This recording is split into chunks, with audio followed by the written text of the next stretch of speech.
Hello and welcome to HBM's Crypto-Corner for Wednesday, March 13th, 2024. We have quite a few things to talk about, so let's get started. Angler reels in 3-foot creature and rediscovers quote-unquote rare species not seen in 84 years. Angler reels in 3-foot creature and rediscovers rare species not seen in 84 years. The fisherman baited his line with shrimp, then cast it into a deep pool connected to a river in Sri Lanka. Eventually, he reeled in a nearly 3-foot-long eel.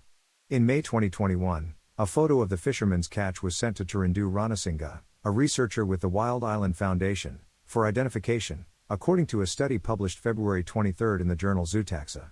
Researchers used DNA samples from the eel to identify it. That's when they realized the catch was much more rare than just an eel. The creature was actually an elusive Gymnothorax polyuranodon, a species not seen in Sri Lanka since 1937. Discover more new species. Thousands of new species are found each year. Here are 3 of our most eye-catching stories from the past week. Spiky creature, with bent toes, found in cliffs of Vietnam. Distinct creature, marked with an X, found lurking in China. Robust color-changing creature lays its eggs in foamy nests. Gymnothorax polyuranodon is the only known freshwater moray in the world, Hiranyasutasing, one of the study's co-authors, told McClatchy News in a March 1 email. Just a quick word from our sponsor. The eels have been recorded from Indonesia to Fiji, and they have also been known to inhabit the wet tropics of Australia, scientists said. All recorded sightings of the species are associated with rainforest habitats. This species is more common in the Pacific from Indonesia to Australia. However, in Sri Lanka, it is a very rare species, Sutasing said in his email. We think the reason for its rarity in Sri Lanka is because Sri Lanka is in the extreme range of the species distribution. A photo gives a close-up view of the creature's head. There are only 3 recorded encounters with Gymnothorax polyuranodon from Sri Lanka, experts said. Scientists first recorded the species from Sri Lanka in 1937 based on a specimen caught with a hook and line in 1936 and a specimen captured in 1937, according to the study.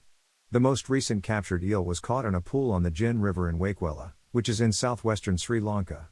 The study was co-authored by Hiranyasutasing, Thirindu Ranasinghe, and Lucas Rubber. Next article. Asia. Well, that's very interesting. So, for those skeptically minded who may say, well, there's no more new species to be found, show them this article. I'm sure that they will probably either be in some sort of denial or they'll say, well, that's just one species. We don't know for sure if something like a Sasquatch could exist. But that's their problem, I guess. Researchers found a new species in the waters off the UK, but they didn't realize it at first. A new species of sea slug has been discovered off the waters of the UK.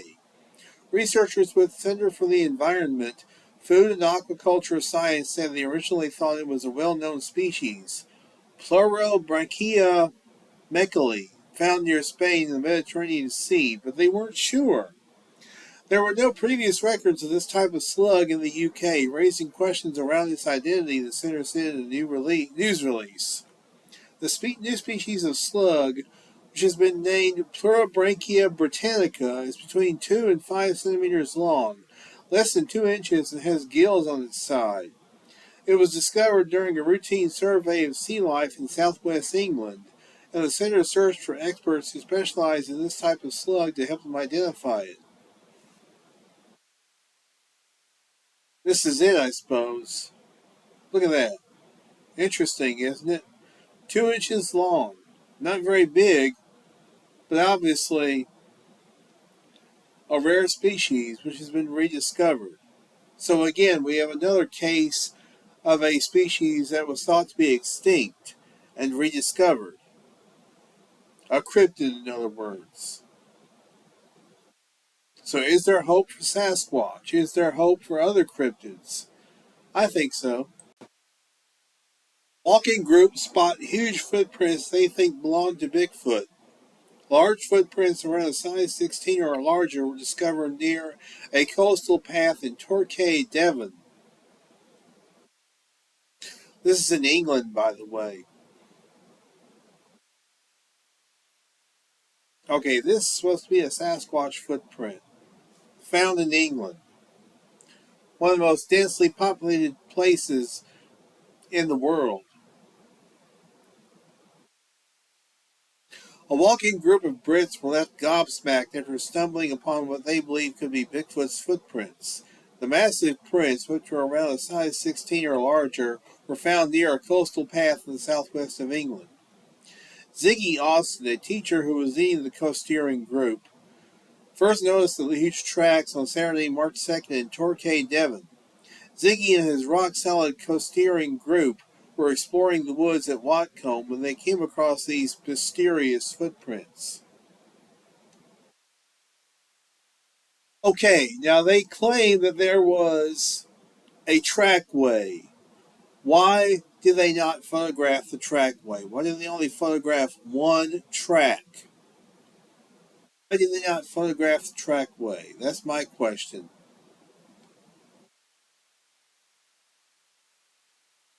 It's either a hoax or it's human, to me. I don't believe there are any Sasquatch in England.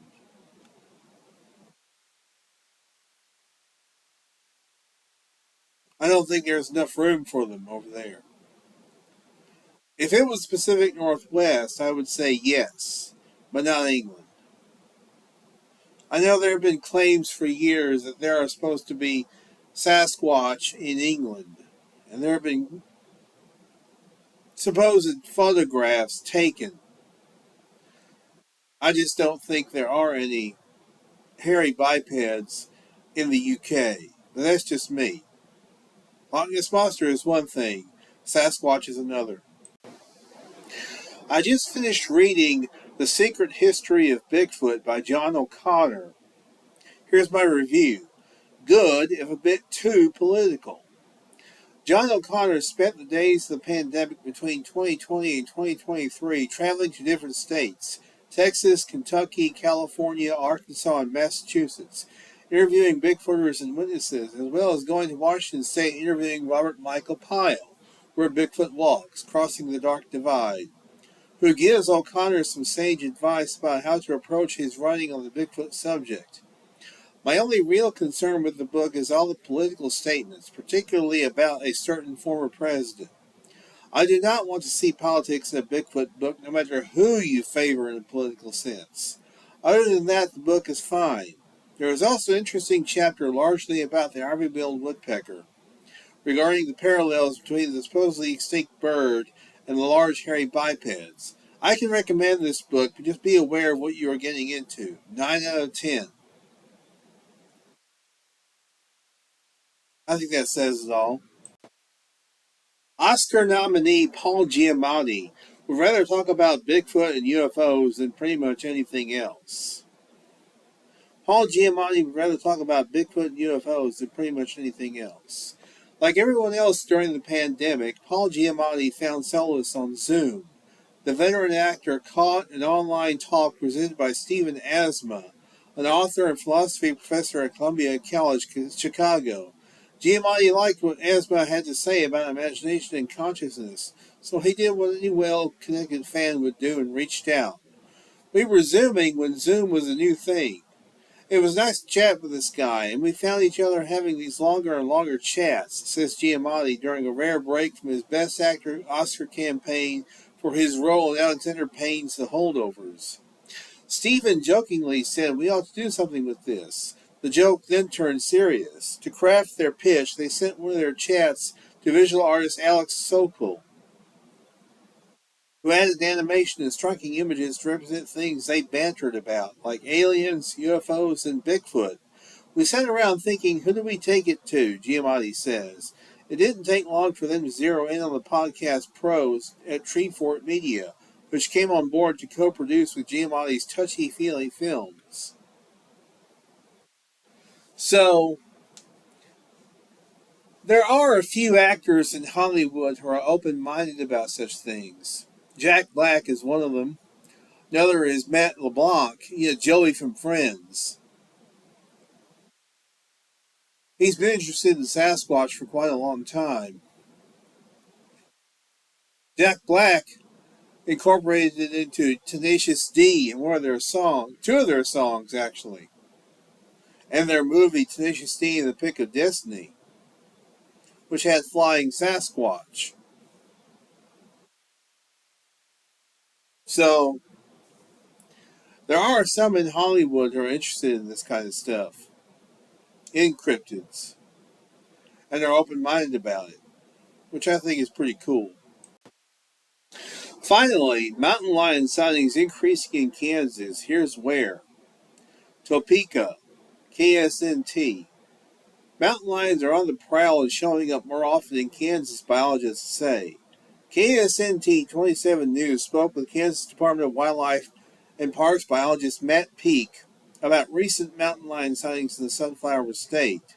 As it turns out, this big cat has been spotted roaming near populated areas with greater frequency in just the past few years. What does this mean? So what does this mean for Kansans, and should it be a cause for concern? See below to get the full breakdown on what experts are saying about this American predator. And this just goes over the various names that they have. They measure 1.8 to 2.4 feet in height, with males coming in at 3 to 6 feet, 6.5 feet in length, and 125 to 220 pounds, while females measure out to be at 3 to 5.5 feet in length and 75 to 140 pounds, according to the U.S. Fish and Wildlife Service. Most recognizable feature of a mountain lion is its long and heavy tail, which measures almost two-thirds the length of the head and body, according to the USFWS. They can jump 20 feet in the air and leap distances of 40 feet horizontally.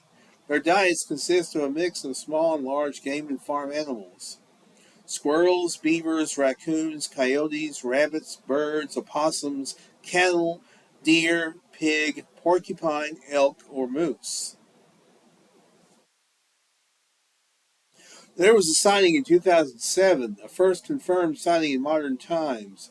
One was shot and killed. Before that, the last mountain lion had documented in Kansas was killed in 1904 in Ellis County. There's a map of the confirmed cougar sightings in Kansas. There was a sighting of another mountain lion in Wichita in 2021. Since 2007, we've had over 50 mountain lion confirmations in the state, Peake said. This includes confirmations of some mountain lions that were documented multiple times. About half of all confirmations have occurred in the past 3 years. So there has been an increase, but there is still no evidence that resident mountain lions exist in Kansas, meaning those living and staying in an area with established home range. It is still interesting, though. So apparently there have been sightings in the Sunflower State of pumas or cougars. Of course, there will be those who will say unofficially that they are there, but they'll say officially, no, we don't have any mountain lions here in Kansas, even though you had one killed in 2007. And there's been an alleged sighting in 2021. Quite fascinating, it really is. And that's going to do it for this week. I want to thank you very much for tuning in. You guys are the heart of the show. I always say that, but I always mean it. I'll continue to do this as long as you guys want me to. And for the 9th year in a row, we're going on almost 10 years with this video podcast.